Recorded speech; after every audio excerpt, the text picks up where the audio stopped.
Brexit, how will you all restore unity in the British people? Right, so I'll just repeat the questions for everybody, give the candidates time to think about them. How does your party's Brexit deal bring us as a country back together? And post-Brexit, how will you restore unity in the British people? Nadhim, can you go first? Thank you very much, John. The deal that Boris Johnson has secured, well, first of all, most people thought he wouldn't be able to secure a deal. The other parties claimed that he wasn't serious about a deal, that the European Union will never reopen the negotiations. Yet with less than 100 days, Boris brought back what I think is a good deal. Why do I say it's a good deal? Now, I am no longer the Member of Parliament because we have no Parliament, but I am the Minister for Business and Industry. And my task on the Friday before what was referred to as Super Saturday, when we attempted to try and get that deal through Parliament, 27 European countries signed up to it, we were signed up to it. It's a compromise, and I can tell you that every single business, and I called businesses across every sector, from manufacturing in the automotive sector here in Stratford on Avon, to life sciences, to chemicals, across the board. Not a majority of businesses, but unanimously. They all said to me, we've looked at the deal, we've been through it, it's a good deal. Please, please, please tell your colleagues in Parliament to deliver it, because it's becoming very painful for us in businesses, debilitating in fact for our businesses, this uncertainty, this dither and delay. And SMEs, small and medium-sized businesses in Stratford, I was campaigning in town last week, they were opening their doors, the retailers saying, Nadhim, please get this deal over the line, it is debilitating, it is hurting us, this uncertainty. Now, it is a compromise. Before I entered politics, I was a businessman. I built a business and took it public in this country, YouGov, the research business. I can tell you the best deals I ever did were always compromises. Why? Because when you leave the negotiation, if you think you've won everything, then those deals normally unravel, because the other side will reflect and say, hold on a second, that's not good for us. We don't really like that. It's a compromise, but it's a good compromise. It respects the single market, yet it also respects the will of the people to leave the European Union and to have a deep and meaningful partnership in the future through free trade with the European Union. That is a good place for us to be. It'll bring the country back together. In my view, there is a wall of money waiting to invest in the United Kingdom, in the future of this country, in new jobs in this country, in AI, in life sciences. It is waiting for this deal to be done. If we spend 2020 with two referenda, one on Europe and the second one that's been promised because Labour know they can't get a majority to the SNP to divide, to separate from the United Kingdom, then I think that's a disaster. It's the first year of the new decade of this new century. Let's make it a great year for the United Kingdom. Thank you. Felix. Well, we'll stop Brexit by renegotiating the Brexit deal. The current Brexit deal, which leaves a trapdoor open to no deal at the end of 2020. The current Brexit deal, which causes a huge amount of grief in Northern Ireland in terms of identity and damage to our economy. We would renegotiate that deal, so it's very much closely aligned with the European Union on economic matters, and then within 6 months we put that to the people in a referendum with an option to remain. Very straightforward. At that point, we will know exactly what leave means, and it will not be an irresponsible Brexit deal, or it will be remain, and we can finally put the issue to bed. I don't believe in no deal. I don't believe in a hard Brexit. I think it'll be highly damaging. In my previous work with Matt Weston, MP, some of you may know, up in Warwick and Leamington, we did a lot with JLR and other businesses who are extremely concerned about the kind of deal that has been proposed, even if they're not very public about it, because of the impact on the supply chains, etc., etc. And your point about actually creating unity afterwards, I believe one of the key factors in promoting Brexit in the first place, not the only one, but a key one, was austerity. We would end austerity, we would reinvest in our public services, reinvest in our schools, in our railways, in our hospitals and so on. And that would, I think, take away some, not all, of the anger at politics, at Westminster, at London as a whole, as a concept, right? For you, especially, we feel perhaps quite angry that you never got the chance to say anything. No one born in the 21st century was able to vote in that referendum. I think it's a travesty that some of you below 18 won't be able to vote. Now there's some speculation on the internet about whether I am, but for the record, I campaigned to remain, I voted to remain, but I want it to be put back to the people. Because something started by a referendum should be finished by a referendum.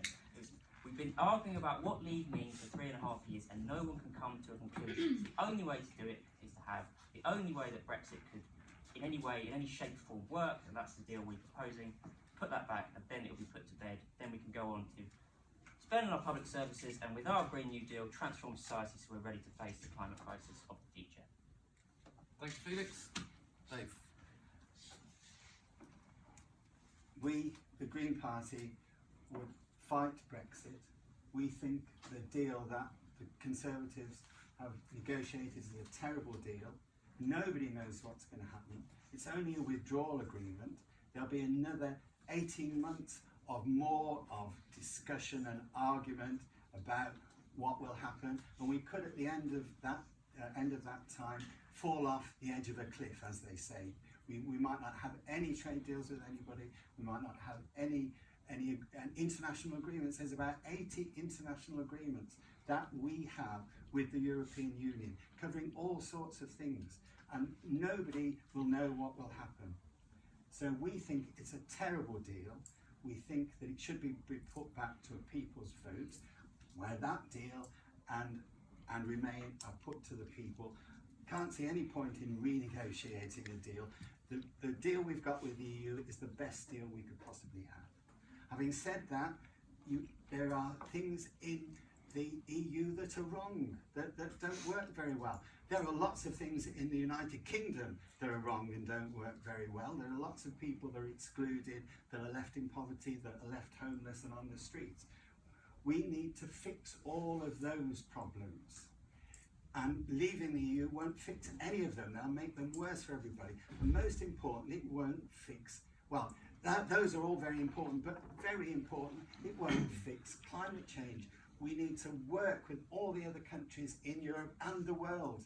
We don't need to cut ourselves off from them. We need to bring up the environmental standards, the social standards, and the consumer standards of everybody in Europe, and then work with the rest of the people. Europe has brought peace since the war by people working together. If we come out of the EU and we go in with Trump and America, God knows what will happen. So we need to fix the causes of Brexit. We need to stop the social evils that have happened in this country over the last 9 years, and we need to stay in the EU.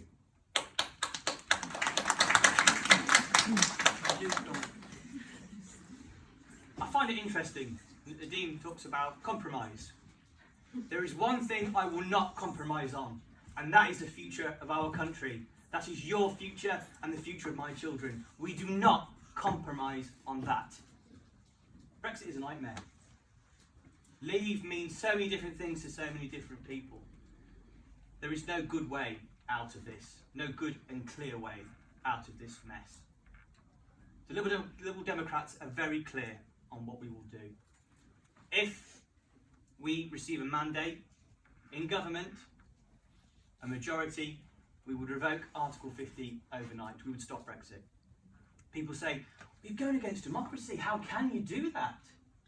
You know, the will of the people and all of this, the 17.4 million, I've heard that until the cows come home, if I'm honest. But democracy allows us to change our minds. The Conservatives voted 21 times against the invention of the NHS in 1945 and 1946. I think we'll all agree we're quite glad that they managed to change their mind on that. So I believe this country is very much moving, very much changing its mind. If we do not receive that mandate in government, then we will go back to a people's vote, and we will certainly campaign for Remain. Now, it was Labour recently who refused to back a people's vote 17 times in Parliament. They had 17 opportunities to do the very thing that they've been talking about, that Felix just talked about there. 17 times. They're that desperate for a people's vote, why didn't they support it? So we would support a people's vote, Remain on the table. We are very, very, very clear about where we're going and what we're doing. Now, to come to your point on how we can heal this country, a lot of our social issues have been blamed on the EU. The decline in our manufacturing, for example, car manufacturing, steel, all these different industries, they're often blamed on the EU. That's just not the case at all. That's just frankly not true.